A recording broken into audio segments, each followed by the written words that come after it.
Shalom Ouvracha, voici nos commentaires sur la paracha de Yitro. C'est la 17e paracha de la Torah. Et en tant que tel, comme vous savez, chaque emplacement il a sa signification fondamentale. Et n'est pas pour rien que c'est la 17. On a parlé la semaine passée comment de ces 72 noms divins écrits en 216 lettres, vous vous souvenez, qu'avec lequel Moshe Rabbeinu il a fendu la mer Rouge et qui proviennent de 3 versets qui écrit la première lettre, n'est-ce pas, de ces carreaux dans l'ordre d'écriture.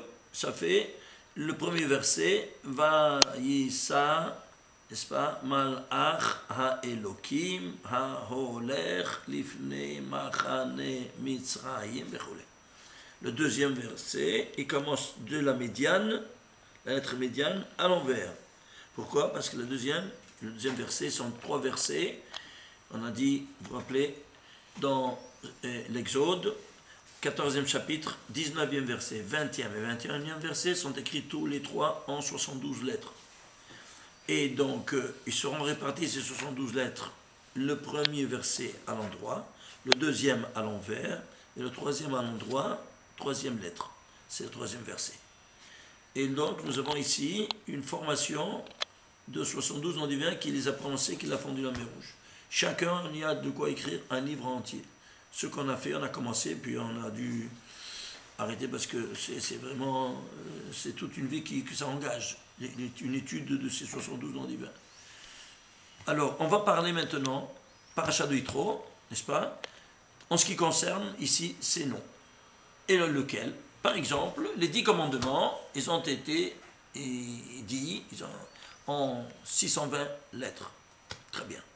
Or, pourquoi? Parce que chaque lettre, elle fait allusion à une mitzvah, ou de Horaïta ou de Rabbanan. 613 plus 7 de Rabbanan. Donc chacune des idées inclut même celle de mitzvah de Rabbanan dans les 10 commandements. Ceci dit, on va s'occuper ce soir sur quoi? Sur la première première fois qu'on parle du Shabbat dans la Torah. C'est quoi? Le commandement Zachor et Yom HaShabbat, les 4 jours dans les 10 commandements. C'est la première fois. Très bien. Alors, première fois, oui. Ben, on va prendre ici le premier nom. Le premier nom. Ici. Or, comment ça commence maintenant le récit du Shabbat?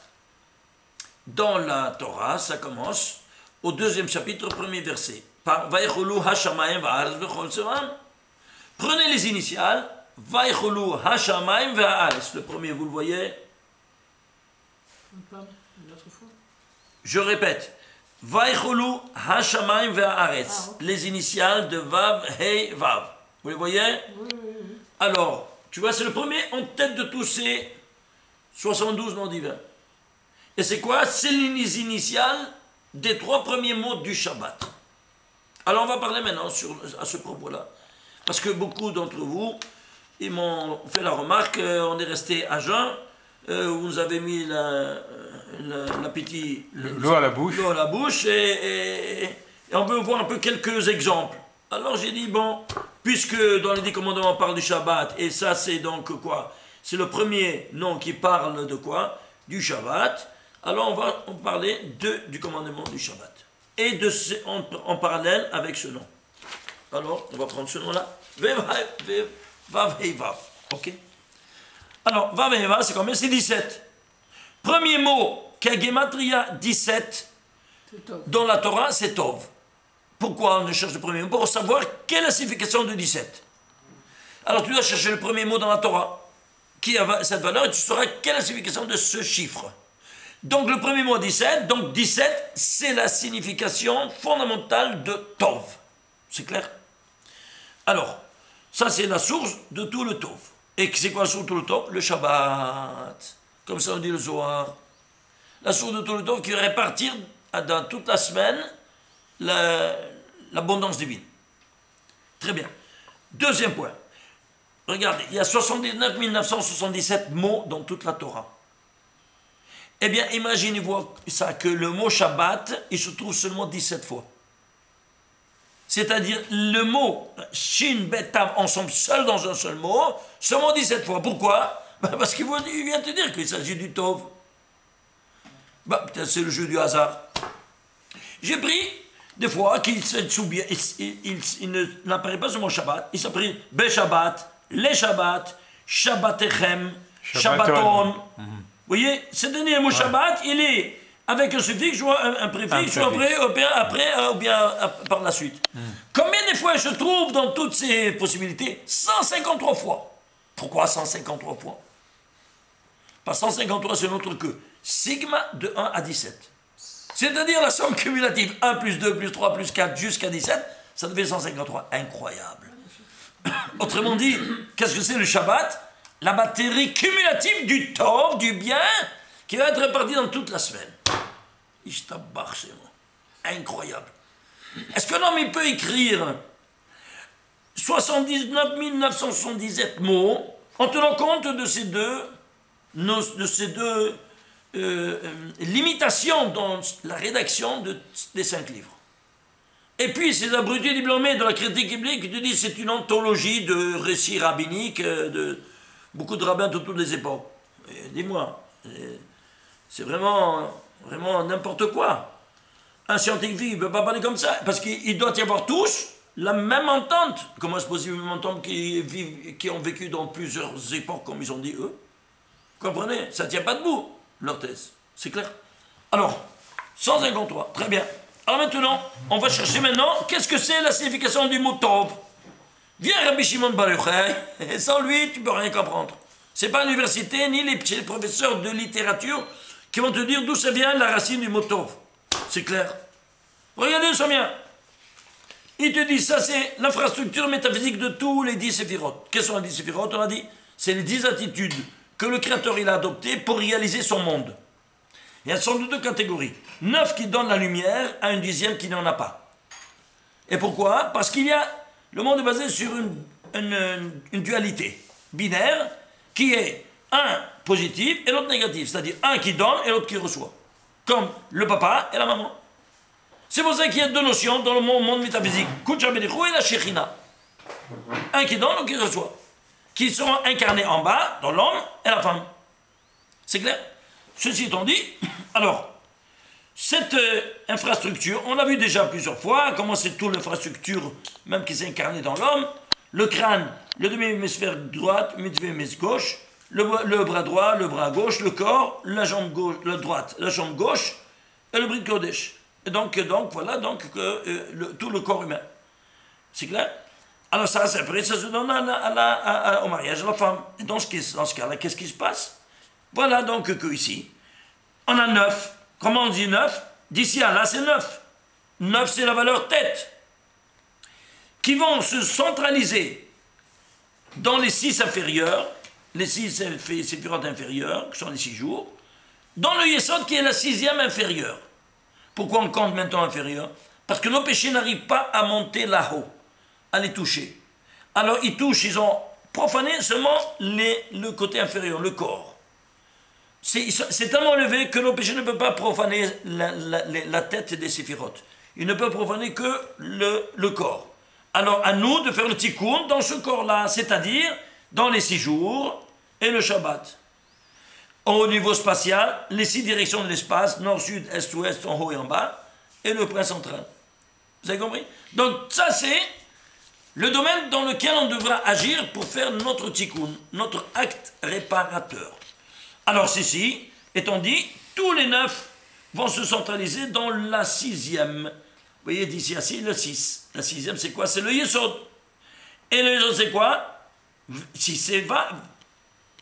Et ils vont donner à qui? À la Malchout qui s'appelle Baït. La Malchout, c'est comme la maison c'est la femme. Vous vous souvenez, on a dit plusieurs fois que la maison, c'est la femme. Et donc, Baït, alors tu prends l'initiale. Bet, c'est le nom de la lettre Bet. Tête, Vav, Bet, ça fait le mot Tov. Voilà d'où vient le mot Tov. C'est clair maintenant? Ainsi nous dit le Zohar, Rabbi Shimon Bar Yochai. C'est clair? À ceci étant dit, même les 153 vont te le dire. Tu sais c'est quoi 153? C'est notre que 9 fois 17. Je tabac chez moi. C'est quoi 9 fois 17? Eh bien ce sont les 9 séphirotes qui donnent la lumière. 9 fois chacun 17, 17, 17, 17, 17, 9 fois 17, C'est clair maintenant? Très bien. Alors on peut avancer. On a vu ici 4 points. On avance.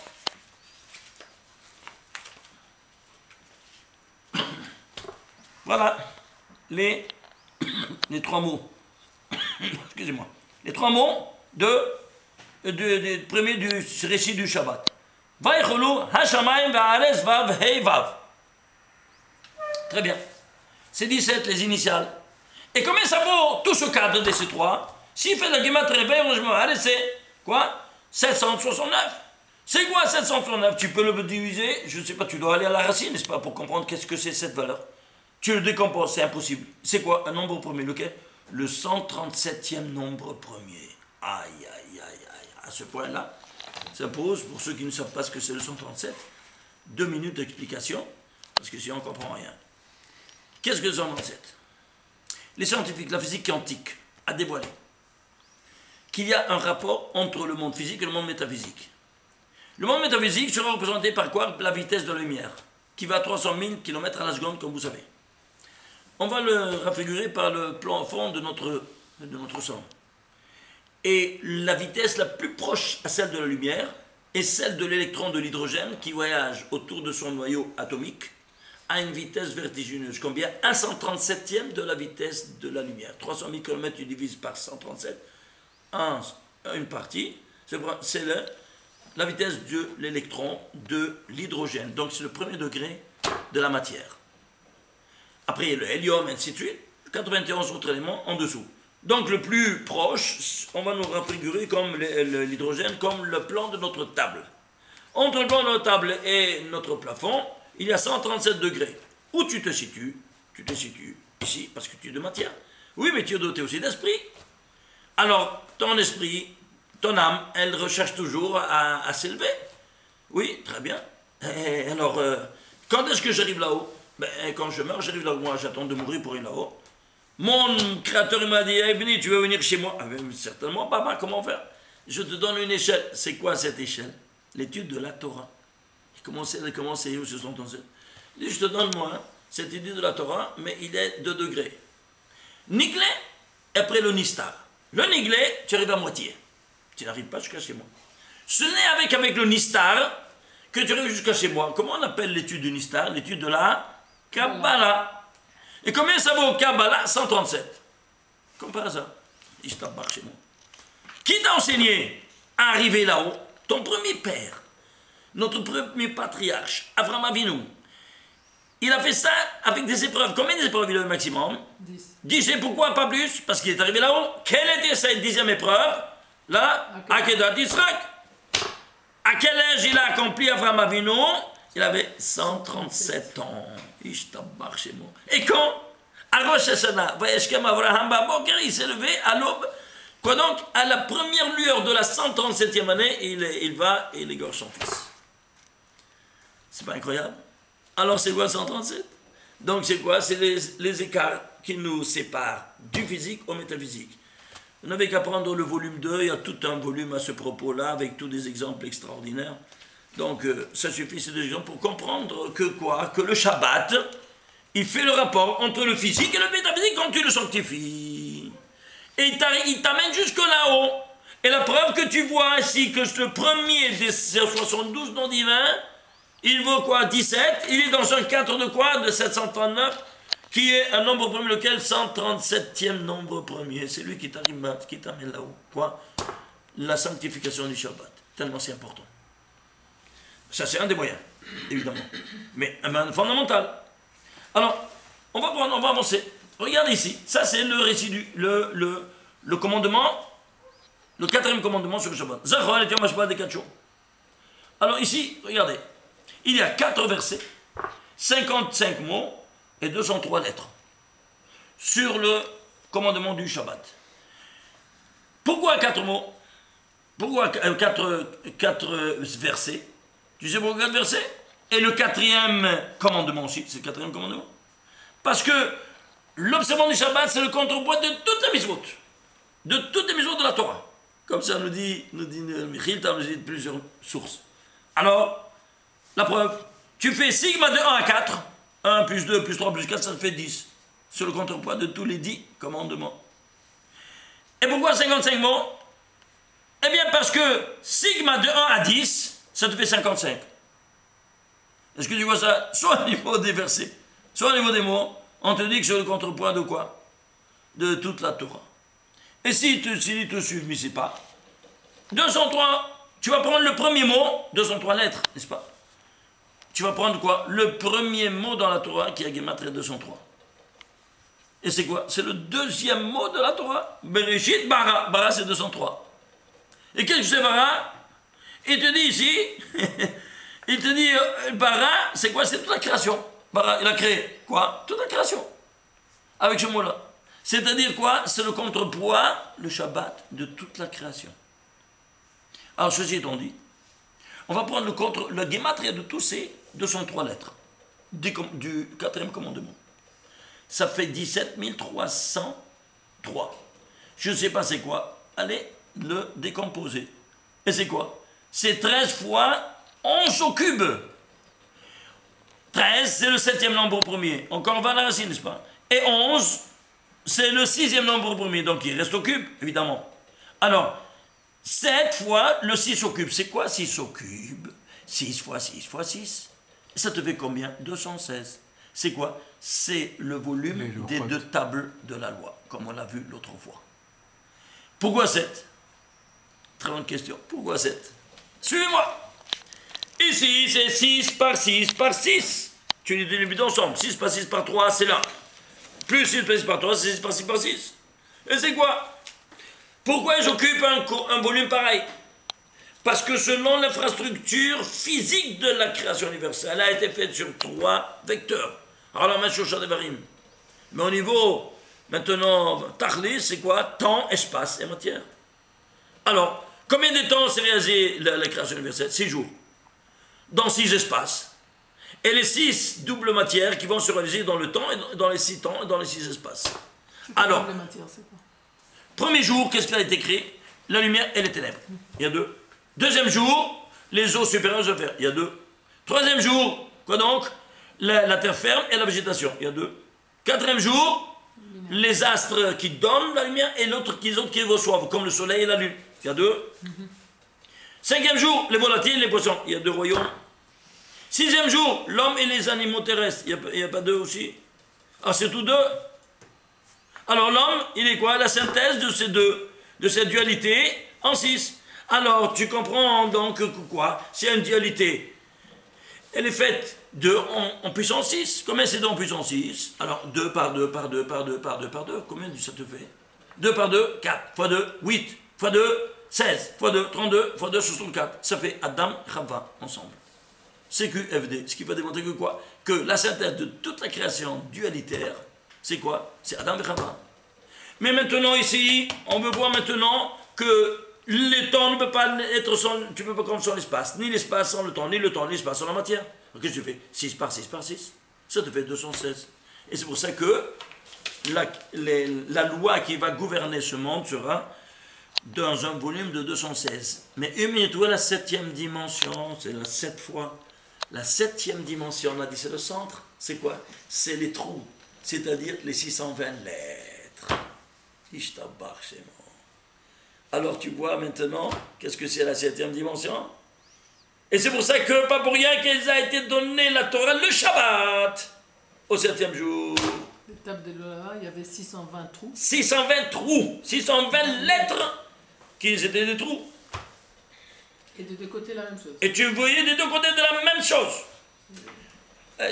On ne parlait pas à comprendre, mais ça, je l'explique ça dans une autre forme, je ne peux pas entrer maintenant là-dedans.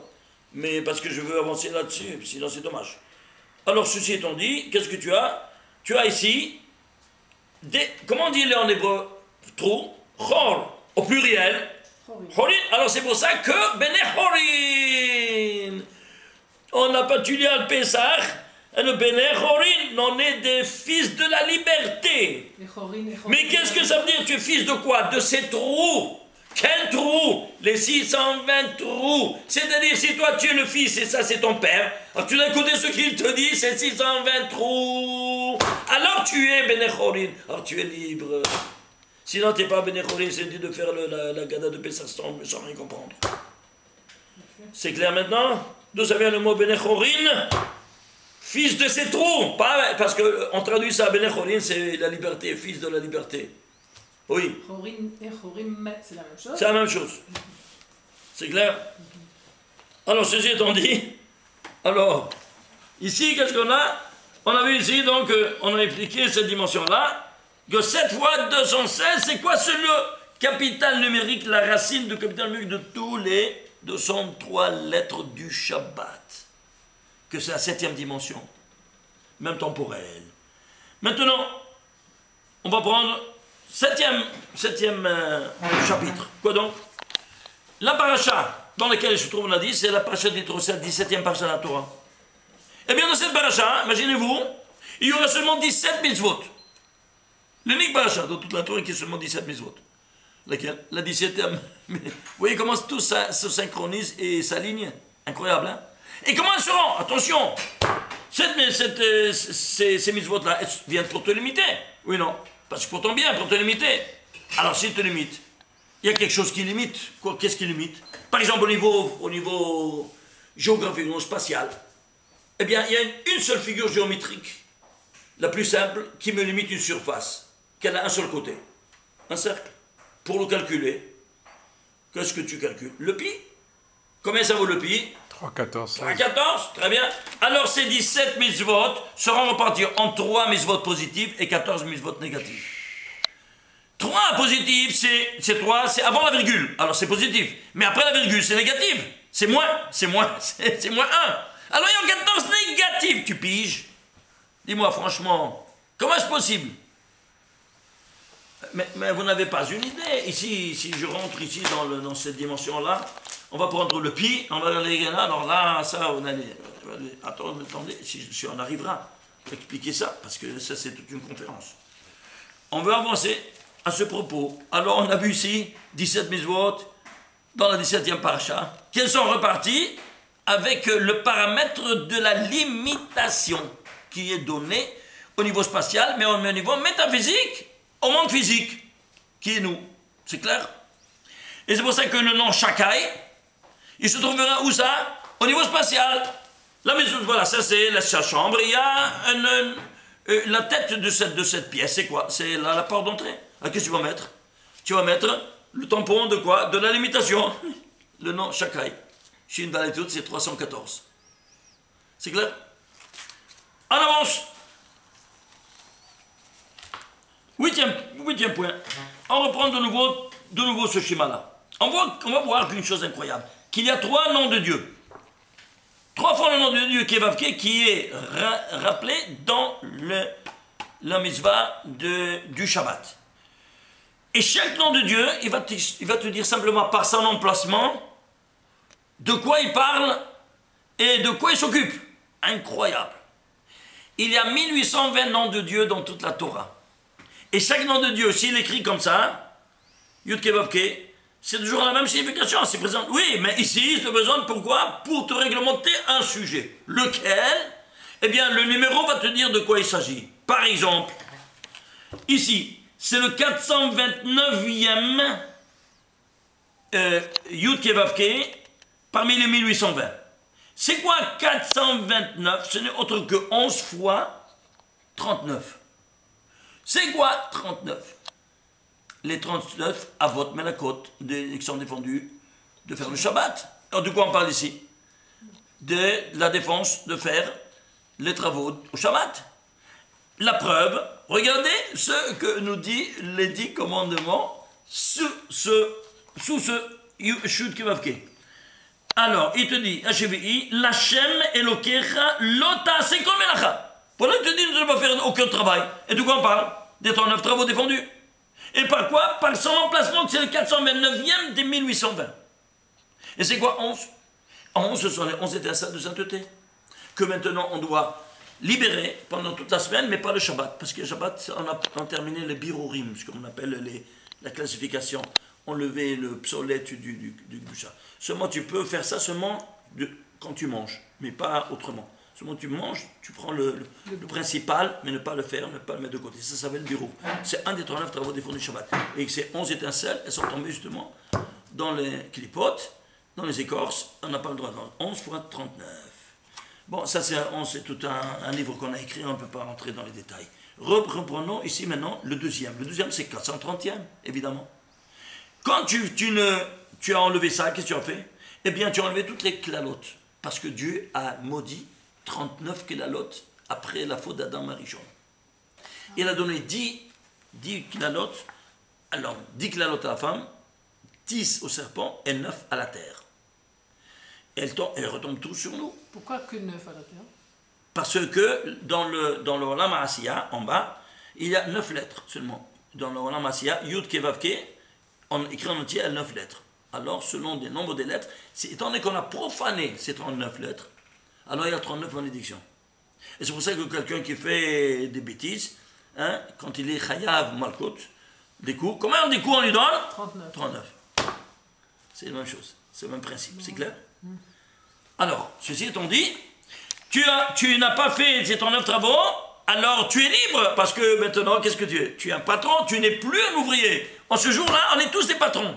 Même le plus bas de la chaîne sociale qu'il a, d'ouvrier, tout ça, c'est un patron.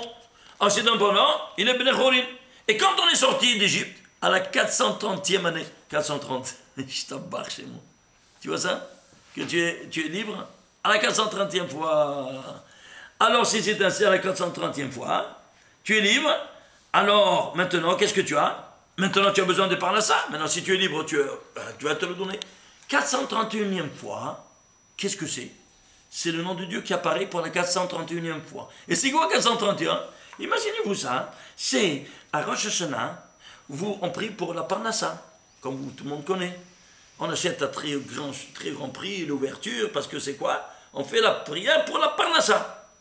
Et on cite en Kavanot ce nom divin de la Parnassa. Je ne vais pas le prononcer. Vous le voyez ici? Combien ça vaut ça? 431, la Gematria, Ishtabach Shemo. C'est quoi? C'est l'ange de la Parnassa? L'ange de la Parnassa, c'est lui qui te donne le chèque. Alors c'est pour ça qu'on prend prix en pensant ce nom divin qui te donne la Parnassa avec abondance. C'est clair ou pas? Et ça c'est le 431e. Et c'est pour ça que le nom qui précède, le mot qui précède le 431e nom divin, tétragramme divin dans la Torah, c'est quoi? Al-Ken Berach Hashem. Berach, quoi? Il t'a béni. Qui va te bénir? Berach Hashem. Et Yom HaShabbat va Yikadesheu. Berach. Tu vois Berach? Voilà, il te bénit. Avec quoi? Avec l'abondance matérielle. Est-ce que vous voyez ça? Chacun est né, il te dit exactement de quoi il s'agit. La folie, hein? Alors, ceci étant dit, à qui il va bénir? À qui? Qu'est-ce qu'il va donner? À qui? Ben, à l'homme et à la femme. Comment tu fais ça? Regardez. 431, tu peux le diviser? Non, c'est un nombre premier. Lequel? C'est le 92e nombre premier. Et c'est quoi 92? Eh bien, c'est 2 fois 46. C'est quoi 46? Eh bien, tout le patrimoine génétique de l'homme, il est renfermé dans 23 paires de chromosomes. Et la femme également. 23 paires, c'est 46. 46 pour l'homme, 46 pour la femme. Ça fait 92. Tout le patrimoine génétique des parents, il va le bénir avec l'abondance matérielle parce qu'il s'occupe maintenant des chromosomes au niveau de la matérialité. Que tu puisses avoir une abondance toute l'année. Est-ce que tu vois ça incroyable? Même au niveau mathématique, il t'explique maintenant pourquoi 431. Maintenant, ceci étant dit, on avance. Maintenant, qu'est-ce qu'on fait? On va prendre maintenant, regardez, on a fait avant la valeur numérique des lettres, c'est 17 303. Maintenant, on va aller les prendre dans les 3 niveaux. Les 3 niveaux, ce commandement du Shabbat. Le niveau des lettres, 17 303, des tagim et des voyelles. Tous les 3 niveaux. Ça devait total 21 080. C'est quoi 21 080? Ben, tu vas le décomposer. Ça devait 2 au cube par 5, par 17, par 31. Eh bien, 2 par 7, on va essayer, c'est vite parce que je vois que on n'arrive pas à dire tout. La racine, c'est 2 en puissance 10 par 3. 2 en puissance 10 par 3, c'est quoi? C'est 2 fois 1536. Vous vous souvenez, c'est quoi 1536? Eh bien, c'est la valeur numérique de toutes les lumières du premier jour. Le premier jour, et à t'écrire la lumière spirituelle. Tout le premier jour, tous les 5 versets ont Gematria 10 977 qui se repartissent, n'est-ce pas? Tu le décomposes et tu arrives à la base 1536. C'est les nombres premiers qui animent tout le premier jour. Et alors ici, qu'est-ce que tu as? Tu as avec la sanctification du Shabbat 2 fois la lumière du premier jour. Pourquoi 2 fois? Parce que quand tu fais Zachor, tu as la même lumière. Et même à Shamor, quand tu t'abstiens de faire les 39 travaux, tu auras la même lumière. Ne crois pas parce que tu ne fais rien que tu n'as pas cette lumière. Et au contraire. Alors tu as 2 sortes de lumière. Et c'est pour ça que tu as 2 luminaires que ta femme elle allume. Un pour Shamor, un pour Zachor. Et alors tu vois que ce sont des lumières ou pas? Ah, pourquoi tu ne vois pas ici? C'est clair ou pas? Ceci étant dit, je ne peux pas rentrer ici dans les détails parce qu'il y a tellement d'autres choses à montrer. Alors, il te dit, ici, qu'est-ce qu'il te dit? Il te dit, tu ne vas pas travailler. Et il te dit combien? Il te dit, Ata, toi, et ton fils, et ta fille, et ton esclave, et ta servante, et tes animaux, et le guerre, et même l'étranger qui est chez toi. Combien de catégories? 7 catégories. Keneged les 7 séphirot. Le guerre, il est dans la malchoute. Pourquoi il est dans la malchoute? Parce que lui, il ne fait que recevoir. Le converti, il ne fait que recevoir. Pourquoi? Parce qu'il reçoit comme la malchoute et il reçoit de la lumière de ce qu'il a donné. Parce qu'il vient de l'externe. Voilà donc que lui, il réside dans la malchoute. C'est extraordinaire. Tu fais la guématrie de tout ça, ça te fait 2177. C'est quoi? Eh bien, c'est quoi? C'est 7 fois 311. 2 nombres premiers. C'est quoi 311? Traduis-le en lettres. 1, c'est Aleph. 10, c'est Yod. Et 300 chez Shin, ça fait Ish. C'est quoi Ish? Eh bien, vous vous souvenez, qu'est-ce qu'on avait dit? Les 10 séphirotes, elles sont reparties sur 3 axes. Emtsa Yemin Small. Milieu, droite, gauche. Alors, tu prends les initiales du milieu, ça fait Emtsa Aleph.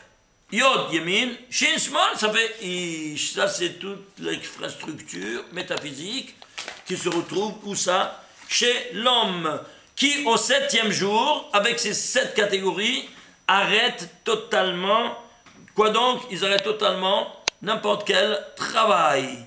Pour sanctifier quoi? La sainteté shabbatique. Alors c'est pour ça que maintenant tu vas comprendre pourquoi il y a 2 fois. Il te dit, il m'allait. Je rapporte ici une Gemara dans Shabbat, page 118. Et si les Béni Israël auraient sanctifié 2 Shabbatot, Keil Khatan, c'est selon la halakha, Miyad Nigali, je t'envoie immédiatement le Mashiach.